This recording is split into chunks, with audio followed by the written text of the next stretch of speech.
नमस्कार दोस्तों, मैं हूं doctor Puneet Choubey. Masters in physiotherapy cardiopulmonary में मेरा स्पेशलाइजेशन है।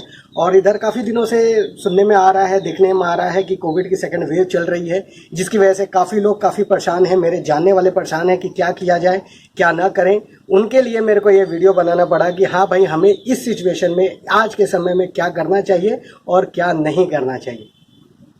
पहली चीज, हमें जितनी भी निगेटिव न्यूज आ रही हैं उनसे अपने आप को दूर रखना है। बहुत ज़्यादा पैनिक होने की ज़रूरत नहीं है। It's just a kind of flu, normal flu है जो कि सभी को होता है और हमेशा से होता आया है।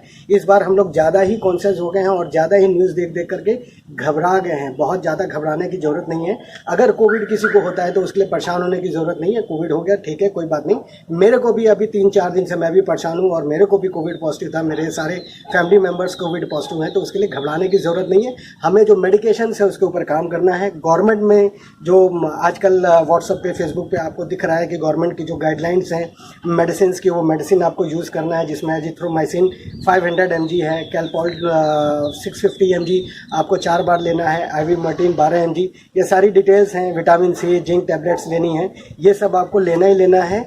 इसके अलावा आपको क्या करना है कि बार बार जा करके पल्स ऑक्सीमीटर देख करके घबराना नहीं है, या रिपोर्ट के लिए बहुत ज़्यादा परेशान होने की ज़रूरत नहीं है।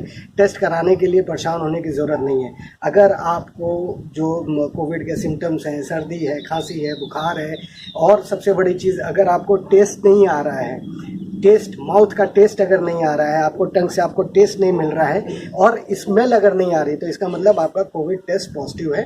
RT-PCR के लिए आप परेशान मत होइए। RT-PCR टेस्ट कराने जाएंगे, आपका पहले 900 रुपये ले रहे थे, आज की डेट में 1600 रुपये ले रहे हैं। 1600 रुपये में तो 5 कोविड के पेशेंट जो हैं वो ठीक होकर के घर पे चले जाएंगे।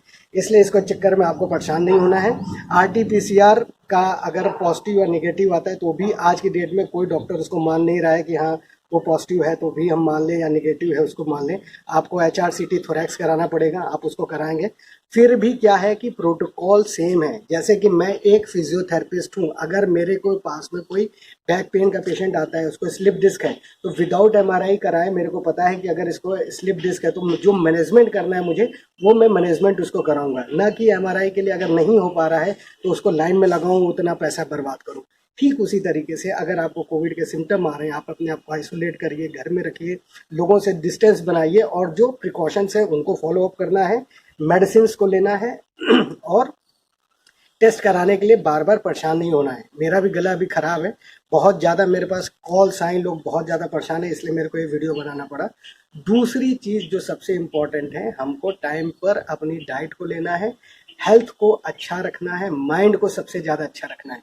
जितनी भी डेथ अभी हो रही है वो साइकोलॉजिकली लोग पैनिक हो जा रहे हैं, जिसकी वजह से उनकी डेथ हो जा रही है। अभी मेरे जानने में, मेरे बहुत क्लोज हैं, वो पेशेंट एकदम सिम्टोमेटिकली फिट थे, बढ़िया थे, फर्स्ट क्लास थे, उनको कोई प्रॉब्लम नहीं हो रही थी। SpO2 देखा उनका 70-65 देख करके घबरा गए, हॉस्पिटल लेकर के गए, ले जाते उनकी डेथ हो गई, क्योंकि पेशेंट घबरा गया। आप SpO2 देखिए, चेक करिए, लेकिन पेशेंट को नहीं देखना है कभी भी कि SpO2 देखना है कि नहीं देखना है।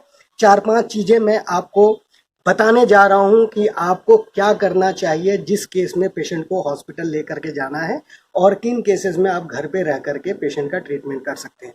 पहली चीज, अगर आपके पेशेंट को या किसी को भी, आपको, हमको सांस फूलने, जिसको हम डिस्निया बोलते हैं, डिस्निया ऑन रेस्ट हो रहा है, हम रेस्टिंग पोजीशन में घर में बैठे हैं और मेरी ब्रीदिंग बहुत फास्ट हो रही है, मैं सांस नहीं ले पा रहा हूँ, तो ये हमारे रेड अलर्ट है, हमको जाना चाहिए। डिस्निया ऑन एक्सर्शन, एक्सर्शन मतलब मैं सीढ़ी चढ़ करके आया या थोड़ा सा चल करके आया, उसमें एक्सर्शन हो रहा है, डिस्निया हो रही, तो ये कोई पैनिक होने की ज़रूरत नहीं है। क्योंकि किसी को भी कफ रहेगा, सर्दी रहेगी, खांसी रहेगी, बॉडी में वीकनेस रहेगा, तो डिस्निया ऑन एक्सर्शन होना ही होना है। Dyspnoea on rest, resting position में आपका अगर ब्रीदिंग पैटर्न ज़्यादा है, हार्ट रेट आपका काफ़ी ज़्यादा जा रहा है या पल्स रेट आपका काफ़ी ज़्यादा जा रहा है, तो हमें हॉस्पिटलाइजेशन के लिए सोचना चाहिए। दूसरी चीज़, अगर हमें आज का जो कोविड हो रहा है, कोविड में हमें डायरिया भी सिम्टम में आ रहा है, डायरिया, लूज मोशंस हो रहे हैं। अगर लूज मोशन 10 बार हो गया, 12 बार हो गया, पेशेंट डिहाइड्रेट हो जाएगा, उस कंडीशन में पेशेंट को हॉस्पिटल में ले जाने की सख्त ज़रूरत है।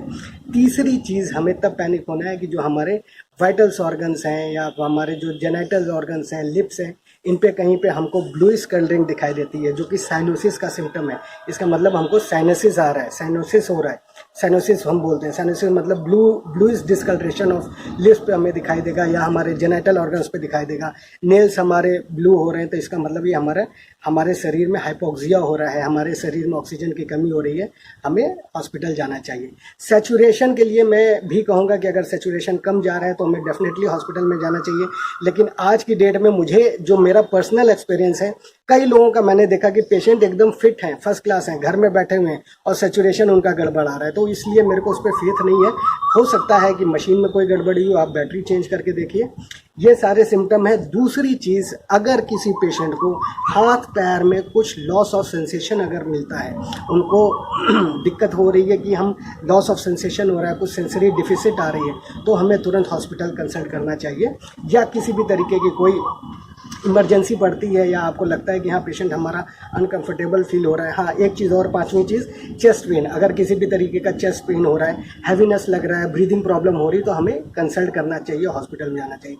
लेकिन अगर आपको नॉर्मल फ्लू है, टेस्ट का स्मेल नहीं आ रहा है, हमारे नोज़ का स्मेलिंग पावर कम है, या आपको सर्दी खांसी जुकाम हो रखा है, घर में रहिए, नॉर्मल दवाइयों का सेवन करिए। आप काढ़ा पीजिए 3 से 4 बार, जो नॉर्मल घर में बनाया जाता है। आप गिलोय का सेवन कर सकते हैं। बहुत बहुत बहुत ज़्यादा इम्पॉर्टेंट चीज़ है स्टीम लेना। मैं कार्डियोपल्मोनरी का फिजियोथेरेपिस्ट हूँ, चेस्ट फिजियोथेरेपी में करता हूँ।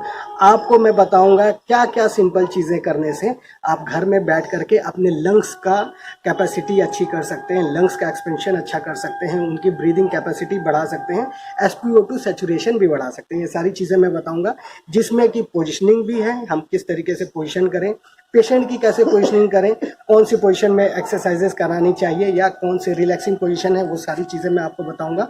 Steam inhalation is very necessary. आप दिन भर में 4 से 5 बार अगर टैप वाटर का लेकर के उसमें कुछ भी न डालिए, नॉर्मल स्टीम लीजिए, वो भी आपको बहुत फ़ायदा करने वाला है।